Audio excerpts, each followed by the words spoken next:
Muy buenas tardes. Ahora vamos a desarrollar la siguiente ponencia que toca. La semana anterior hemos observado el mecanismo de acción y reacciones adversas tanto de risperidona como de olanzapina. Ahora vamos a observar el mecanismo de acción y reacciones adversas de otros fármacos antipsicóticos como vienen a ser quetiapina y clozapina. Entonces, así vamos a ir conversando, dialogando respecto a la farmacodinámica seguridad de estos dos antipsicóticos.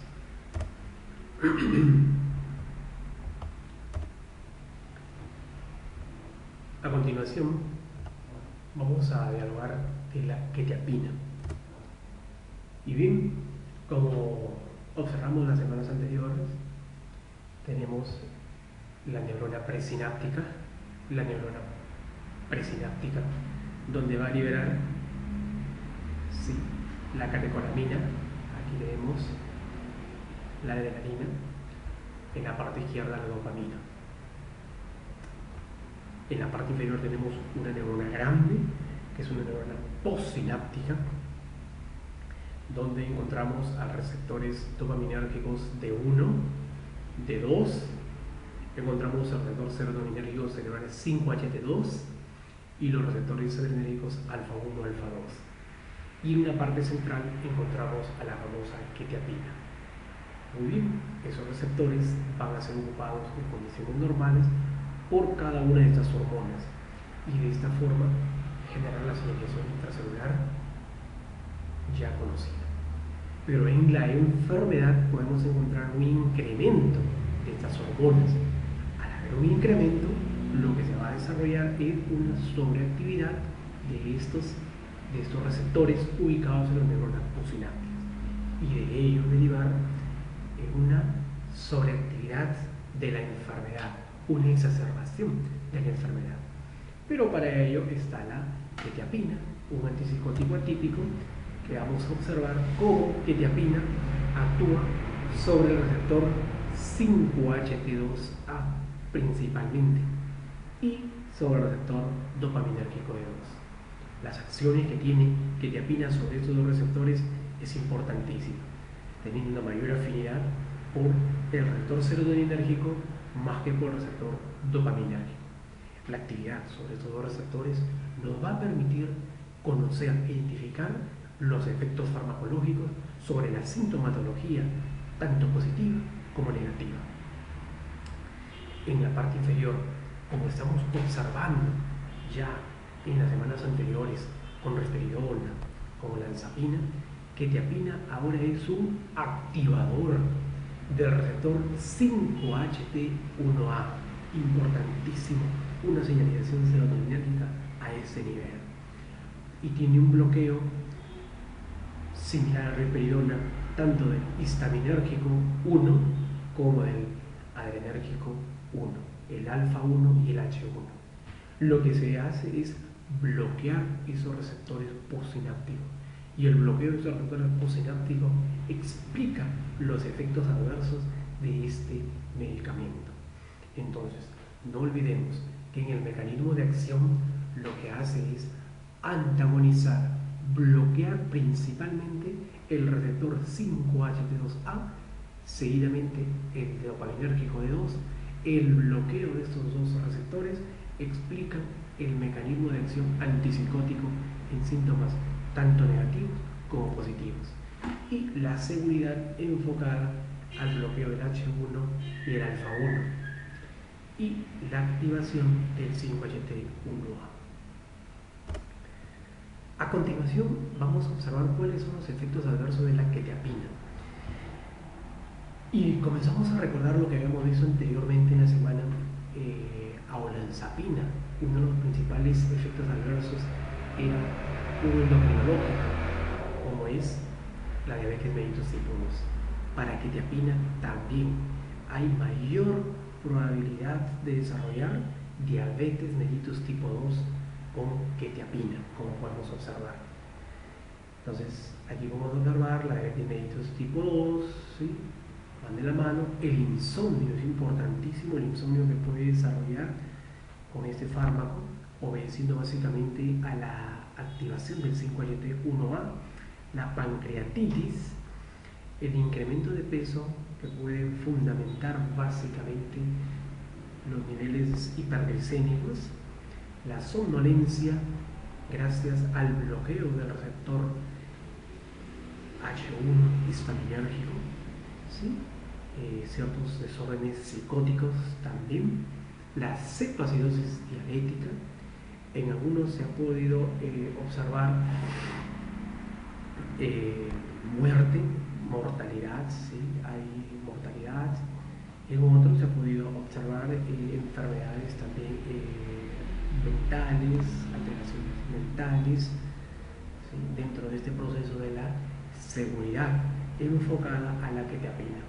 Entonces, al igual como hemos recordado de olanzapina, hay que tener mucho cuidado cuando la quetiapina se administra a pacientes con antecedentes de papá, mamá o a un familiar con diabetes, inactividad física, estilo de vida alimenticios incorrectos, sedentarismo. Hay que tener mucho cuidado, ya que esto acentuaría más el efecto adverso metabólico endocrino, como es la diabetes mellitus tipo 2.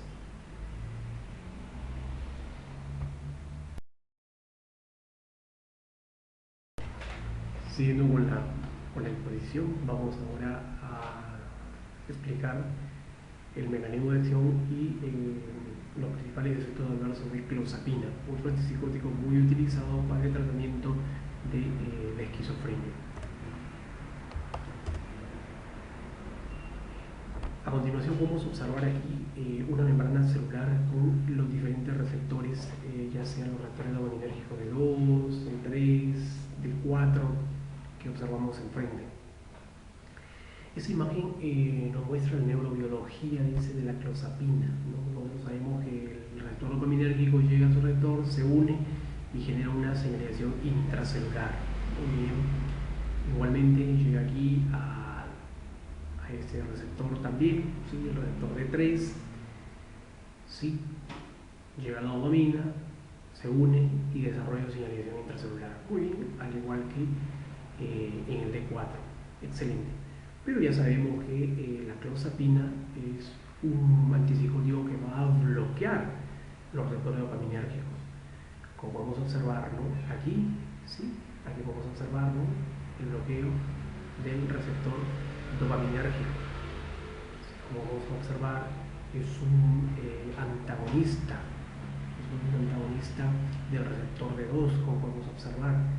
Entonces, cuando este fármaco antipsicótico se une, como vamos a observar en la gráfica que está de color verde, la clozapina se une a este receptor, lo que va a generar es que se impida la activación del receptor. Y si se impide esa activación, entonces por lo tanto se impide la señalización intracelular. Entonces esto es importante porque va a evitar que la dopamina que esté en exceso en esta enfermedad se une a su receptor dopaminérgico postsináptico y genere la exacerbación de la enfermedad manifestada con el incremento o básicamente con el desarrollo de la sintomatología positiva y negativa. Entonces la famosa clozapina, ¿sí? Tiene un sinnúmero de acciones sobre los receptores que encontramos a continuación, ¿no? Entonces la clozapina tiene este abanico de acciones sobre todo ese tipo de receptores. Por ejemplo, tiene sobre los receptores muscarínicos, desde el M1 hasta el M4. Entonces tiene la activación sobre estos receptores M1, M4, y activación sobre el receptor H1 histaminérgico, el bloqueo de H1, como podemos observar, nos va a llevar a los efectos de la somnolencia. Tiene también actividad sobre los receptores alfa-1 y los alfa-2. Los B1 también se ven inmersos dentro de este proceso.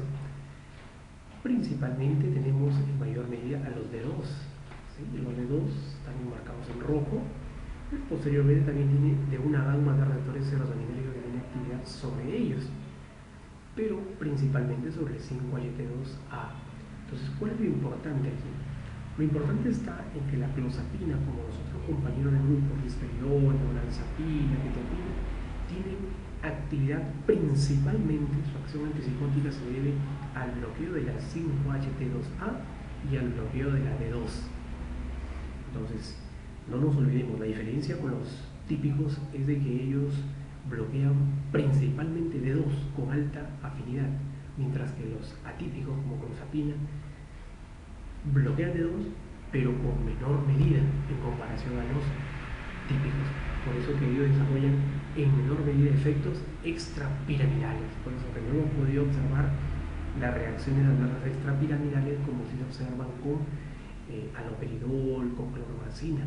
Eso se debe a que bloquean fuertemente y con mayor afinidad al D2.